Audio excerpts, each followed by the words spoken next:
नारायण यांनी सांगितलं गोल्डी साहेबांना की एक असं केस आली कोर्टामध्ये उभी राहिली ज्याचा तपास पोलीस करत होते आणि ती केस जेव्हा कोर्टामध्ये उभी राहिली तेव्हा लक्षात आलं की असा तो आरोपी हा अस्तित्वातच नाहीये.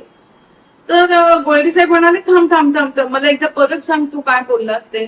तर म्हणे अशी एक पोलीस तपास करत होते आणि ती केस जी आहे ती कोर्टात उभी राहिली तेव्हा लक्षात आलं की असा कोणी आरोपी अस्तित्वातच नाहीये की ज्याच्यावरती आरोप ठेवला गेलेला आहे म्हणून. तर गोल्डी साहेब म्हणाले की अरे याच्यावरती चित्रपट बनवू शकतो. तर नारायण म्हणाले अरे कसं काय या 2 ओळीवरती काय तुम्ही चित्रपट बनवणार.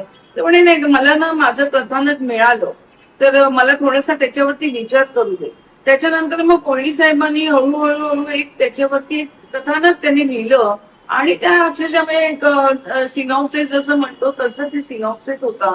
आणि त्याच्यामध्ये एक दिवशी त्यांनी देवसाहेबांना सांगितलं की मला कथा मिळालेली आहे आपल्या नव्या चित्रपटासाठी. तर देवसाहेबांनी विचारलं की काय कथा आहे. तर म्हणे बघ मला ना तुला अशी कथा सांगता येणार नाही मात्र एक ज्वेल थीफ आहे तो चोरी करतो याची दागिन्यांची आणि जवाहराची आणि तो चोर आहे ते तो अस्तित्वातच नाहीये. तर देवसाहेबांना थोडा संभ्रम झाला की म्हणजे काय. तर म्हणे नाही बघ तू ना माझ्यावरती विश्वास ठेव आणि या चित्रपटाची संपूर्ण जबाबदारी तू माझ्यावरती सोपव. मी हा तुला चांगल्या पद्धतीने चित्रपट बनवून देईन.